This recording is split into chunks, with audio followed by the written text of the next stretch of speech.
My name is Iris Archer, and I am 33 years old. 2 weeks ago, my mother rang my doorbell. First time in 9 years. She stood on my porch in a beige cardigan with a carry-on suitcase and a folded piece of paper. The paper was not an apology. It was a list. Handwritten. Blue ink. Bullet points. Every bullet had a dollar sign. Total. $925,000. She did not say she was sorry. She did not ask about her grandchildren. She said, "We need to talk about the family's future." But here is what my mother did not know. I had been keeping a list of my own for 9 years. Every birthday card she returned, every voicemail she ignored, every text message my sister sent about me behind my back. 29 items, all labeled, all dated, all filed in a navy blue binder that I kept in the bottom drawer of my desk. She brought a list of what she wanted. I brought a list of what she did. Before we get into this, if you are new here, please take a moment to like and subscribe. It helps more than you know. And while you are at it, drop a comment telling me where you are watching from and what time it is where you are. I love reading those. Let me take you back to the summer I turned 24. The summer my family told me I was no longer one of them. Millfield, Ohio. Population, 2,000 and change. One Baptist church. One barbershop. One diner where every booth smelled like coffee and bacon grease no matter what time you walked in. That was my town. My whole world until I was 18. My father, Kenneth, worked at the lumber yard on Route 7 for 31 years. Same shift, same boots, same quiet nod when he came through the door at 5:42 every evening. My mother, Diane, ran the household and the church women's committee with equal precision. She organized the Easter brunch. She coordinated the prayer chain. She decided who brought what to every potluck, and nobody argued. My sister Paige was 4 years younger and everything I was not. Loud, confident. The kind of girl who got voted homecoming queen and acted surprised. Mom adored her. Dad called her Sunshine. I was the quiet one, the one who did the dishes without being asked, and scored perfect on every math test and never got a party for either. I do not say this with bitterness. I say it because you need to understand the math. In our family, love was a budget, and Paige was the line item that always got funded first. When I was 18, I got a scholarship to Ohio State. Full ride. I was the first Archer to go to college. Mom packed my suitcase and slipped a card inside, the kind with flowers on the front and her handwriting on the back. "Come home soon. You belong here." I kept that card for 15 years. It is still in my desk drawer, right next to the navy binder. The card was the last kind thing she ever wrote me. I met Marcus Ellison in advanced statistics, spring semester of my junior year. He sat 2 rows ahead of me and solved regression problems like he was reading a grocery list. Calm, methodical, never rushed. He was an engineering major, computer science minor, on a partial scholarship from Cleveland. His mother, Cora, was a retired school librarian. His father, white, from the suburbs, left when Marcus was 4. Cora raised him alone. She worked 2 jobs until Marcus turned 16, and then she worked 1 job and volunteered at 3. Marcus was biracial. He had his mother's eyes and his father's jawline, and this way of listening that made you feel like everything you said actually mattered. Our first date was at a taco truck near campus. He paid with crumpled singles. I paid with quarters. We split a horchata and talked until the truck closed. He told me he wanted to build something. He did not know what yet, but something that solved a real problem. I told him I wanted a job where the numbers meant something. He said, "Then, we are in the right field." We dated for 3 years before he proposed. 3 quiet, steady, unremarkable years. He met my parents twice. The first time, Mom smiled too wide and called him Michael instead of Marcus. The second time, she called him Marcus, but did not look at him when she said it. Both times, Dad shook his hand and said almost nothing. I told myself it was nerves, small-town people. They just needed time. Paige was the honest one. At Thanksgiving, she leaned over and whispered, "He is nice. But Mom is never going to be okay with this. You know that, right?" I did not know that. Not yet. Marcus proposed on a Tuesday. No ring at first, just a conversation at our kitchen table in our tiny apartment near campus. He said, "I want to spend my life with you. I want to build something with you. Will you let me?" I said yes before he finished the sentence. I called home that night. Mom picked up on the third ring. I told her. The line went quiet for 7 seconds. I counted. "You need to think about what this means for this family, Iris. Not congratulations. Not, tell me about the ring." A warning. Dad got on the extension. He cleared his throat twice and said nothing. 2 days later, Paige texted, "Mom has been crying since you called. Are you happy now?" I was, actually, for the first time in years. But I did not reply that. 2 weeks after the call, a letter arrived. Not an email. Not a text. A letter. Handwritten. Diane Archer's cursive on cream-colored stationery. She wrote 4 paragraphs. The last one said, "If you go through with this, you are choosing him over your family. We cannot support this. We will not attend. And if you walk down that aisle, do not expect to walk back through our door. He is not one of us, Iris. He never will be." That was the line. She drew it in blue ink on cream stationery, and she expected me to stand on her side of it. I read the letter 3 times, folded it, put it in a manila folder. I did not know why I kept it. Something in me, the part that files receipts and labels bank statements, told me to hold on to it. I held on. We got married at the Multnomah County Courthouse on a Saturday in June. 12 guests, all friends, all Marcus's side. His mother, Cora, flew in from Cleveland with a garment bag and a Tupperware of pound cake. She pinned a silk flower to my dress and held both my hands and said, "Welcome to the family, baby." No father walked me down the aisle. There was no aisle. There was a hallway with fluorescent lights, and a judge who pronounced our names wrong, and a reception at a Thai restaurant, where we pushed 4 tables together and Marcus's college roommate gave a toast that made everyone laugh so hard Cora spilled her water. My dress cost $160 from a consignment shop on Hawthorne. White, simple, fit perfectly. Marcus wore a navy suit he bought on clearance. We looked like 2 people who had just done the most important thing of our lives on a budget. Because we had.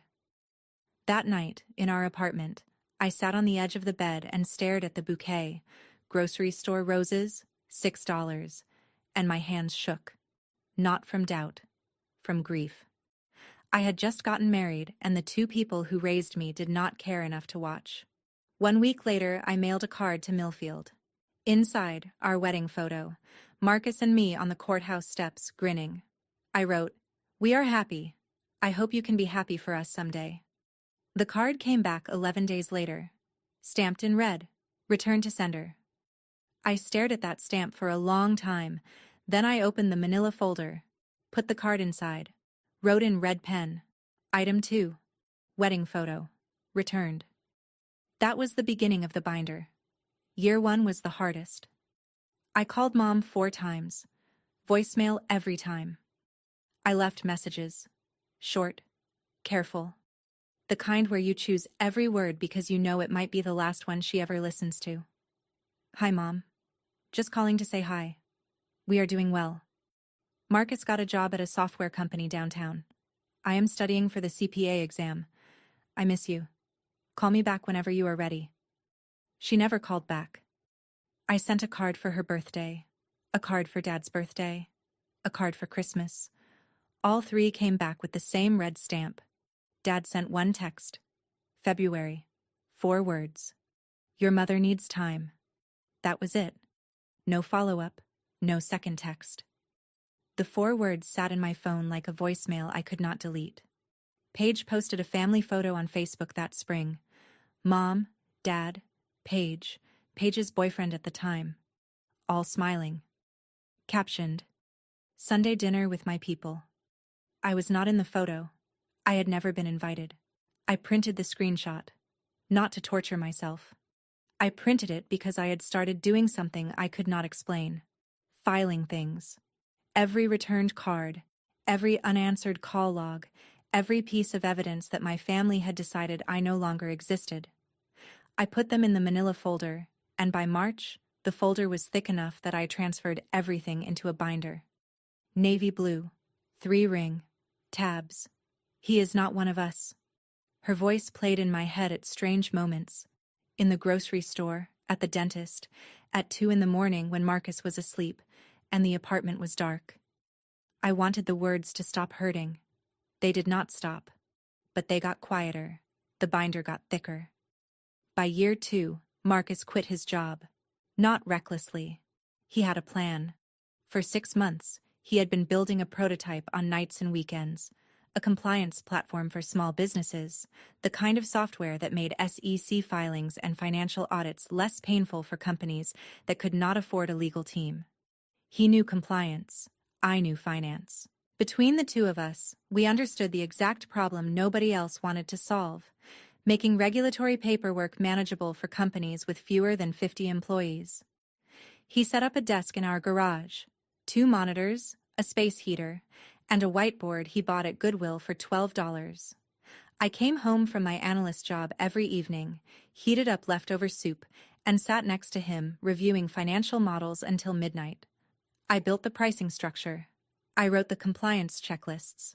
I tested every module against real SEC guidelines. Marcus built the engine. I built the dashboard. Neither of us slept enough. Compliance Core launched 7 months later with 4 customers and a free trial that crashed twice on the first day. That year, I also did something else. I upgraded the binder. The manila folder was overflowing. Returned cards, voicemail transcripts, 1 Facebook screenshot, and the original ultimatum letter on cream stationery. I bought a proper binder. Navy blue, 3-ring, dividers for each year. Red pen labels on every item. Tab 1, Year 1, 7 items. I was not building a case. I was not planning revenge. I was doing what I had always done: keeping records. Because I was a financial analyst, and financial analysts do not throw away documentation. Ever. But I did start numbering the items. And I did start writing the date on each one. Because numbers do not lie. And neither would I. Liam and Sophie arrived on a Wednesday morning in November. 6 pounds each. Identical dark curls. Sophie screamed for 4 hours straight. Liam slept through all of it. Marcus cried. I had never seen him cry before. He held Sophie in his left arm and Liam in his right, and stood by the hospital window and said, "They are going to know they are loved. Every single day." Cora flew in the next morning. She stayed 2 weeks. She cooked. She cleaned. She rocked Liam at 3 in the morning while I fed Sophie. She brought a blanket she had crocheted, yellow and white, soft enough to make you cry, and a silver bracelet for each baby, engraved with their birthdays. That was what a grandmother looked like. I had sent Diane the ultrasound photos 5 months earlier. Returned. I sent birth announcements. 2 cards, 1 for each twin. Returned. I sent photos. Liam sleeping on Marcus's chest, Sophie gripping my finger. Returned. 3 items added to the binder. Items 13, 14, 15. Paige texted someone we both knew from high school. The mutual friend screenshotted it and sent it to me without comment.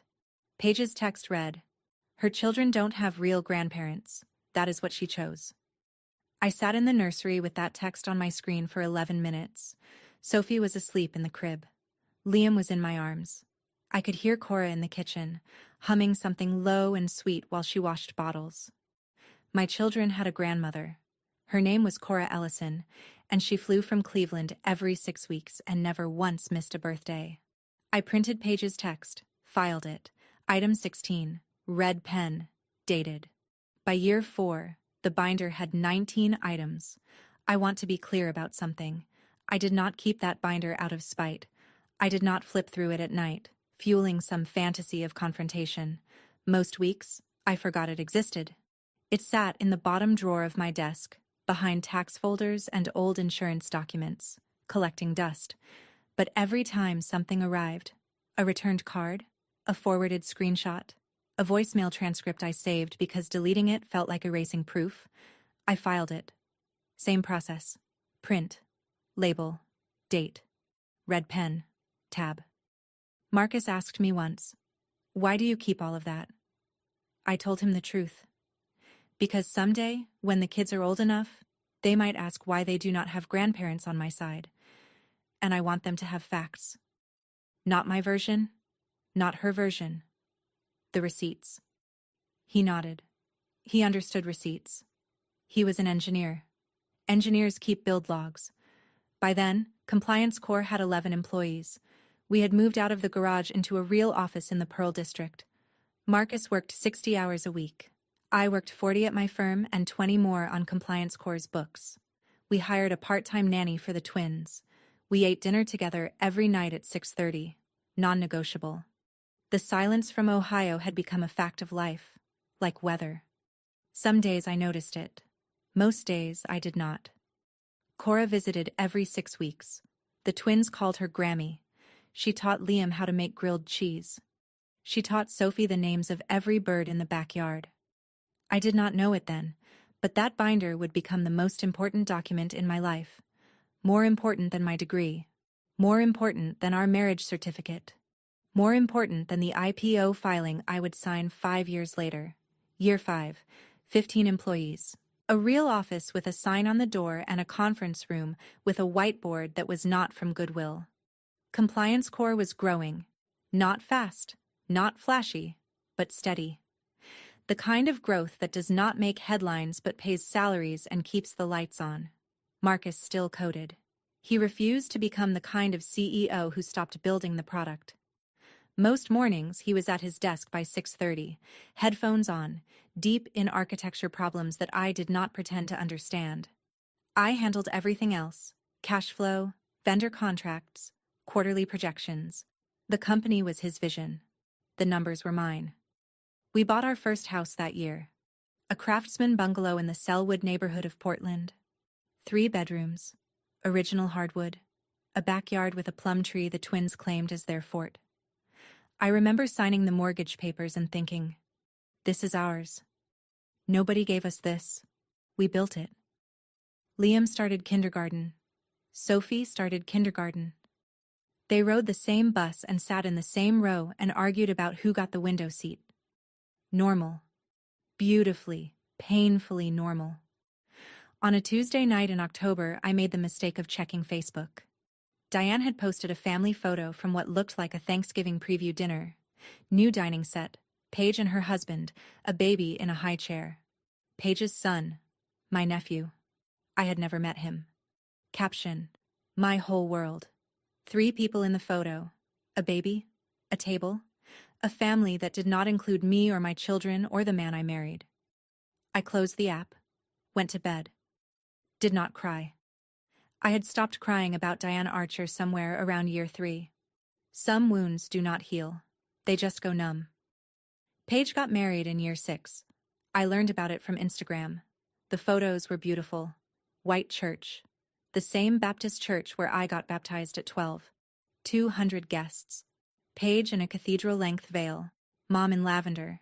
Dad in a new suit I had never seen before. The reception had a live band, a 5-tier cake, and a sparkler send-off that looked like a movie. They did not invite me. They did not tell me. I found out 4 days after the wedding when a friend from high school posted a group shot with the caption, "Best wedding of the year." I zoomed in. My parents were in the second row, smiling, arms around each other. Dad looked thinner. Mom looked exactly the same. I stared at that photo for a long time, not because I was jealous of the wedding. I had my wedding. 12 people, Thai food, a $160 dress, and the best man I have ever known. I stared because they looked happy. And they looked happy without me. I did something I probably should not have done. I ordered a set of handmade linen napkins from a shop in Portland. Ivory, monogrammed with Paige's new initials. I wrote a card. "Congratulations on your wedding. I wish you and your husband every happiness. Love, Iris." The package came back 3 weeks later. Unopened. I could see the tape was untouched. Item 17. Gift return. Paige's wedding. Red pen. Dated. I put the binder back in the drawer. Closed it. sat at my desk and listened to Sophie singing in the bath and Liam arguing with Marcus about whether dinosaurs could swim. That was my family. Right there. In the next room. And they were enough. Year 7 changed the trajectory. Compliance Corps landed its Series B, $12 million from a venture capital firm in San Francisco. I remember the phone call. Marcus was in the kitchen making pancakes for the twins. His phone rang. He listened, nodded, hung up, turned to me and said, "They said yes." I did the math before the pancakes were done. $12 million in funding. Post-money valuation of $68 million. Marcus and I still held 22%. We were not rich. Not yet. But the numbers were heading somewhere I had only ever modeled in spreadsheets. I left my analyst job that month and joined Compliance Corps full-time as CFO. It was the first time my name was on the company paperwork next to his. We were partners. In everything. We moved to a bigger house. A 4-bedroom colonial in Lake Oswego, 15 minutes south of Portland. Good schools. Quiet neighborhood. A kitchen with an island where the twins did homework while I reviewed quarterly reports on the other end. The Series B made a small splash in the press. TechCrunch ran a 4-paragraph piece. 2 fintech newsletters mentioned it. Nothing major. The kind of coverage that people in the industry noticed and everyone else scrolled past. But someone in Millfield, Ohio did not scroll past. 2 weeks after the TechCrunch article, a friend from high school texted me, "Hey, kind of random, but your mom asked me about your husband's company at church on Sunday. She wanted to know what Series B meant. Just thought you should know." I read that text 3 times. Mom had not spoken my name in 7 years. She did not know what Series B meant. But she wanted to. The math was changing. And Diane Archer was paying attention. That same year, I sent what I knew would be my last birthday card. I had sent one every year. 7 straight years, 7 returned. Each one filed, each one labeled. But this time, I tucked something extra inside. A photo of Liam and Sophie at their school's fall festival. Matching flannels. Face paint. Liam was missing his 2 front teeth. Sophie was grinning so wide her eyes were almost shut. On the back of the photo, I wrote, "They ask about you sometimes. I tell them you live far away." I sealed the envelope, mailed it, expected the usual. Red stamp, 11 days, back in the mailbox. It came back in 9 days. But something was different. The envelope had been opened. The flap was creased, the glue resealed with a strip of clear tape. I held it up to the light. The card was inside. The photo was inside. But someone had taken them out, looked at them, and put them back. Carefully. Deliberately. Then sent it back. I sat at the kitchen table and turned that envelope over in my hands for a long time. Someone in that house, Dad, I was almost certain, had opened the card, had looked at his grandchildren's faces, had held the photo, and then someone else, Mom, I was certain, had made him put it back and return it. He wanted to keep it. She would not let him. Item 23. Birthday card. Opened and resealed. Photo viewed. Still returned. I wrote the label with a steadier hand than I expected. Because I had suspected for years that Dad was not the architect of this silence. He was the enforcer. Mom was the architect. And the blueprint was simple. If she could not control who I loved, she would erase me from the family entirely. Year 8. Compliance Corps was growing faster than either of us expected. 80 employees, offices in Portland and Austin, a partnership with 2 of the largest accounting firms in the Pacific Northwest. Marcus was on the cover of a regional business magazine, small print run, local distribution, but his face was on a glossy cover with the headline, "The Quiet Disruptor." I noticed strange activity on my LinkedIn that month. Someone from Millfield, Ohio had viewed my profile 3 times in 1 week. No name visible, a private browser or a burner account. But the location was right there. Millfield, Ohio. Then Forbes ran its annual Companies to Watch list. Compliance Corps made it. Number 47 out of 50. Small mention. 2 sentences. But it was Forbes. I did not think much about the LinkedIn views until a few weeks later, when Marcus was invited to guest on a fintech podcast. The episode was 45 minutes, mostly technical. Compliance automation, API integrations, federal reporting standards. Not exactly viral content. But 3 days after it aired, my old friend from Ohio texted again. "Your mom told Linda at church that she always knew Marcus was smart." Direct quote. Linda said Diane sounded proud. "First time she has mentioned your name in years. Always knew Marcus was smart. 7 years of silence, and now she always knew." I did not add that to the binder. It was not a document. It was hearsay. But I wrote it on a post-it and stuck it to the inside cover because I wanted to remember the moment Diane Archer started rewriting history. She was not proud of Marcus. She was not even sorry. She was recalculating. The numbers were getting bigger. And my mother was an accountant of a different kind. The group chat arrived on a Monday. My friend from Ohio, Tess, the one who kept me in the loop about church gossip, called me at 7 in the evening. She sounded rattled. "Iris. Paige accidentally added me to a family group chat. I think she meant to add someone else with a similar number. I was in it for 3 days before they noticed and removed me. I took screenshots." She sent them. 7 screenshots. 3 days of unfiltered Archer family conversation. I read them in the parking lot of Liam's soccer practice. Paige. "His company was valued at $68 million last round. I have been tracking the funding filings. If they IPO, we are looking at $300 million minimum." Diane. "How do we approach this? She will not listen to me." Kenneth. "Maybe I should call first. Feel her out." Diane. "No, I need to go in person, with a plan. A real plan." Paige. "Make a list. Be specific about what we need. She is a numbers person. She will respond to numbers." Diane. "How much should we ask for?" Paige. "Start with the mortgage, then medical, then retirement. College for my son. Monthly support.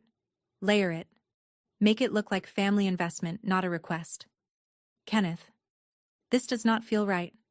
Diane. "Kenneth, she has more money than this entire town.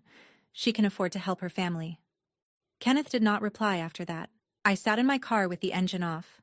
The dashboard clock read 7:22. Through the windshield, I could see Liam running across the field, chasing a ball twice the size of his head. My hands were shaking. Not from sadness. From clarity. 9 years of silence. 9 years of returned birthday cards and ignored grandchildren and a cream-colored letter that said, "Do not walk back through our door." And now that the numbers had changed, they wanted to approach with a plan. I drove home, printed the screenshots, filed them. Item 26. Family group chat. Financial tracking. Reconnaissance confirmed. If this story is hitting close to home, if you have ever had someone cut you off and come running back when the numbers changed, drop a comment. Tell me, because I think more of us carry this than we admit. And while you are here, subscribe if you have not yet. I told Marcus that night after the kids were asleep. I showed him the screenshots. He read them once, slowly, the way he reads code, line by line, looking for bugs. When he finished, he set the phone on the counter and stared at the wall for a long time. "What do you want to do?" "Nothing. Yet. But I want to be ready." He nodded. That was Marcus. He did not tell me what to feel. He did not suggest we ignore it or confront it or anything in between. He asked what I wanted, and then he stood next to me while I figured it out. The next morning, I called a family attorney. Not to sue. Not to file anything. I wanted to understand our position. What were our rights if Diane showed up? Could she make any legal claim to our assets? To the children? The attorney, a woman named Grace, mid-50s, no nonsense, walked me through it in 20 minutes. No, Diane had no legal standing. Our trusts were structured to protect the children's assets. No grandparent visitation rights in Oregon without an existing relationship, and 9 years of documented estrangement made any claim laughable. I thanked Grace, hung up, went to work. But I also did something else that week. I drafted a letter. Did not send it. Just wrote it out. Longhand at the kitchen table after midnight. In it, I listed every item in the binder. Every date. Every returned card. Every ignored call. Every screenshot. 26 items. Dated. Documented. Ready. Year 9. The IPO conversation started in January. Investment bankers flew to Portland. We had 3 rounds of meetings in our conference room. The one with the whiteboard that was still from Goodwill, though nobody needed to know that. They reviewed our financials, our growth projections, our customer retention rate. They used words like roadshow and pricing range and lockup period. Marcus handled the product pitch. I handled the numbers. Every slide, every projection, every risk disclosure. My name was on it. CFO, co-founder, the person who signed off on every SEC filing before it left the building. The process took 7 months. 7 months of due diligence, legal review, investor meetings. Marcus barely slept. I barely ate. The twins started noticing. Liam asked why Dad kept talking to his laptop at dinner, and Sophie drew a picture of me at my desk with a speech bubble that said, "One more email." In August, our attorney finalized the trust structure for Liam and Sophie. 2 irrevocable trusts, funded, protected. Nobody, not Diane, not Kenneth, not Paige, not any future version of any Archer who showed up with a list, could touch $1. I signed the trust documents on a Tuesday afternoon in a corner office overlooking the Willamette River. The attorney asked if I had any questions. I had one. If a family member attempts to claim access to these funds, what happens? Nothing.